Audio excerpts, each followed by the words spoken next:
This happened back in 2017 when I was living in St. Petersburg, Florida. I've always been a homebody, so when my sea worker Jenna, who was about 10 years younger than me, started relentlessly begging me to go out, I kept declining. She and another girl from work, Mira, were persistent though, and after weeks of asking, I finally gave in. I told Jenna I would join them for a night out the following weekend. As the weekend approached, Jenna came to my apartment. She wanted to leave her car there and have me drive, which immediately stressed me out.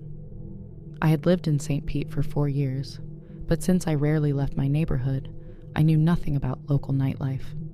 The farthest I usually drove was 4 miles to the nearest Walmart. If I went any further, I'd be lost without my GPS. That evening, we got into my car and headed toward Mira's apartment. When we arrived, Mira wasn't quite ready, so we went inside and waited. Once she was ready, all 3 of us piled back into my car.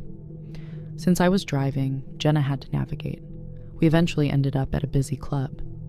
We went inside, found a spot, and ordered some drinks. We hadn't been there long when Jenna said, "Hey, I'll be right back. I see someone I know." She then asked Mira to go with her. I remember feeling a sharp stab of annoyance. Why beg me to come out? Only to leave me alone moments later, but I waited. A few minutes later, Jenna and Mira returned smiling. "My friend bought us around," Jenna announced, handing me a glass. I trusted her. She was my coworker, so I took the drink as they did theirs. I believe Jenna's friend bought us 2 rounds each. It wasn't long after the 3rd drink that something felt terribly wrong.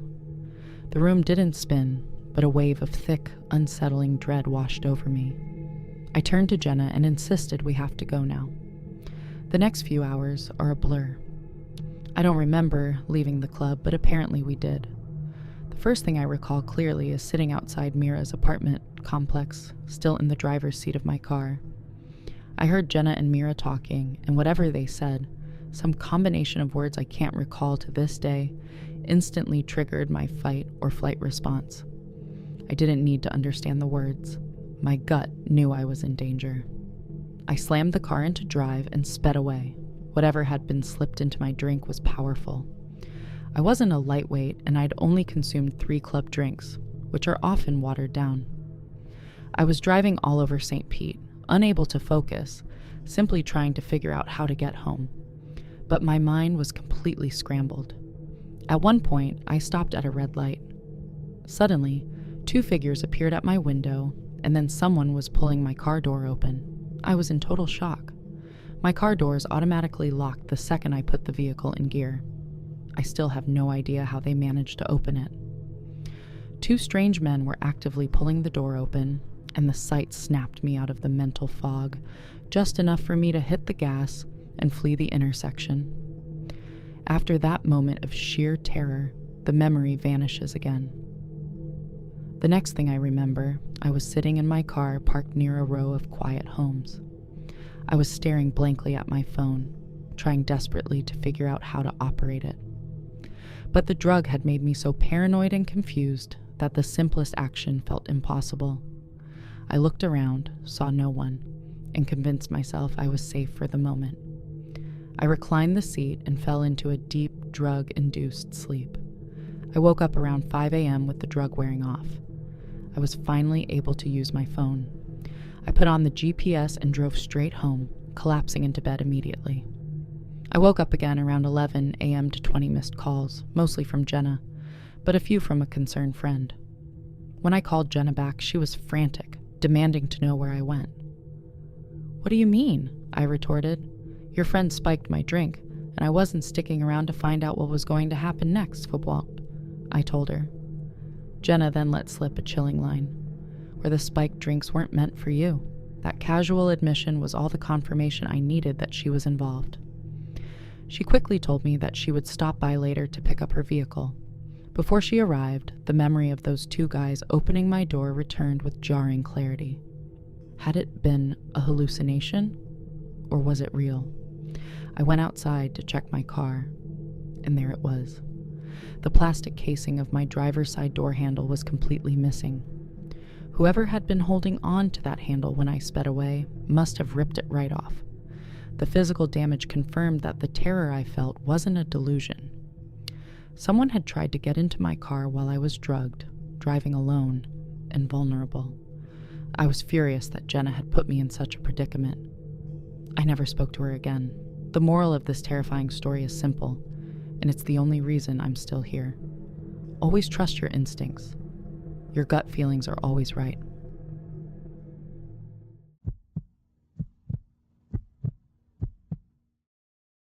This happened when I was 22 years old. I was working as a bartender at a small dive bar a few blocks from my apartment. By no means a fancy place, just a bunch of locals who would come and get their late-night drinks or to watch whatever games were on. I started recognizing regulars pretty quickly, a lot of them older guys. After my shifts, I usually walked home because it was so close, and sometimes I'd have a couple shots with customers near closing time, so driving wasn't smart. The walk only took about 7 minutes, and I had done it so many times that I never really felt scared before. There was one regular who always made me uncomfortable, though. His name was Jared. I knew this because of his credit card. He looked to be around his late 30s, maybe 38. He had thinning hair and always wore the same brown jacket no matter the weather. He never came in with friends. He would sit at the bar alone and try to talk to me the entire time, showing no interest in any of the sports games I would be on. But he'd usually be there later in the night anyway. He asked personal questions sometimes, and I always kept my answers short and tried to stay polite because that's part of the job, but I avoided encouraging him. One Friday night, he came in like usual around 10 o'clock. He nursed one beer for almost an hour and just watched me while I worked. Not like he was intensively staring at me the entire time, but I'd catch him shooting constant glances at me, and he would look away when I'd notice. Almost every time I walked past, he tried to start a conversation. Near the end of his drink, he asked if I wanted to hang out sometime outside of work. I told him I wasn't interested and that I like to keep my work and personal life separate. His face changed right away. He forced a smile, threw some cash on the bar and said, "Yeah, whatever." Then he left without tipping, which he had never done before.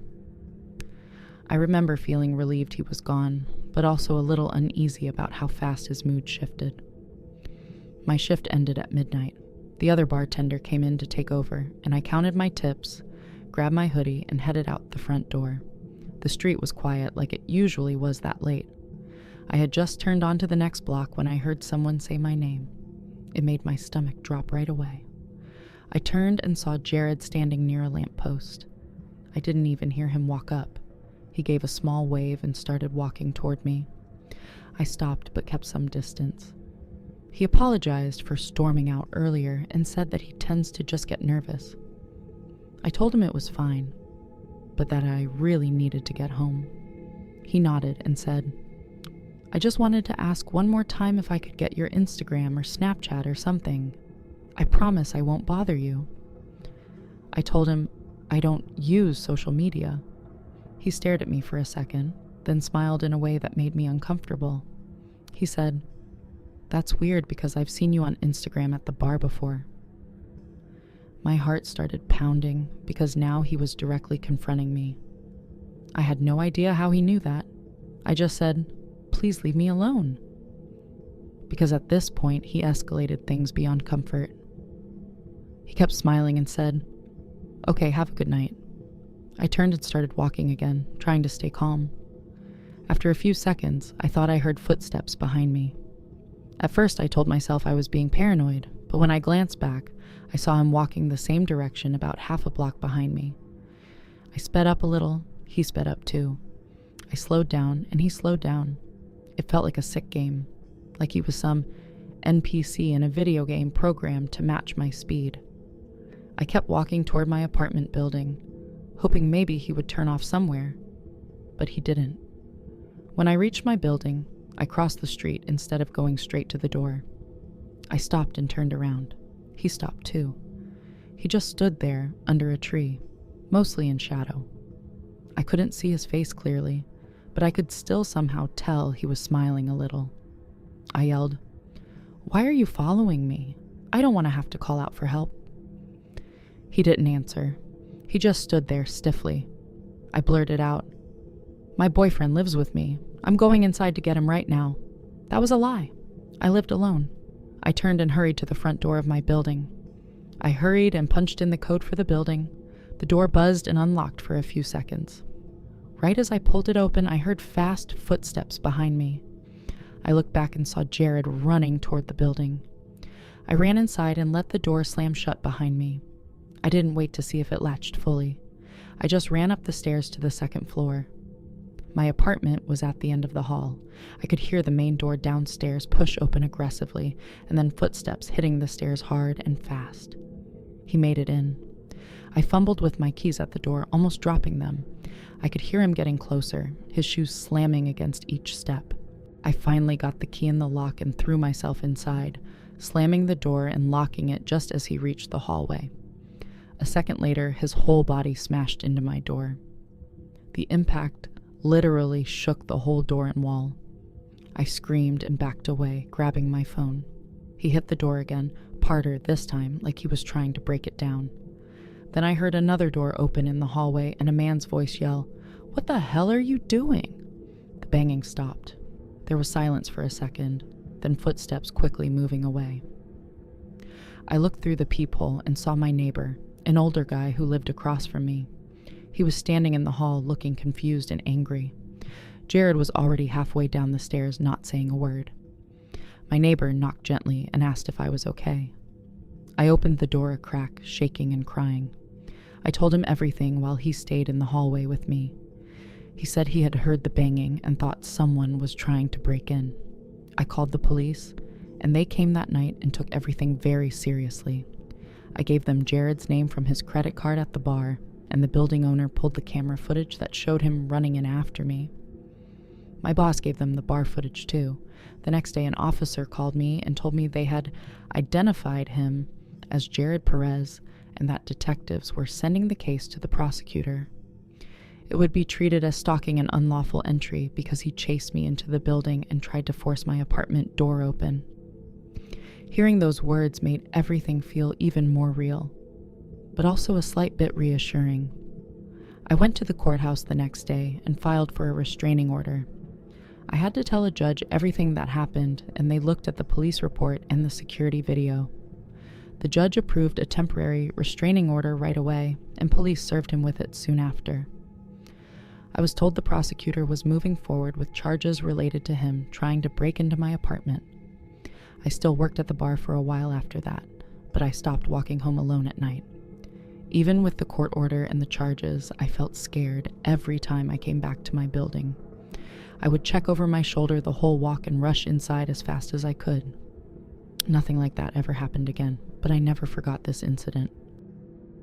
If you enjoyed this story, don't forget to subscribe for more weekly horror. On screen now is the most recent upload and the most viewed story on the channel. Pick your next one carefully, and remember, some stories are better not listened to alone.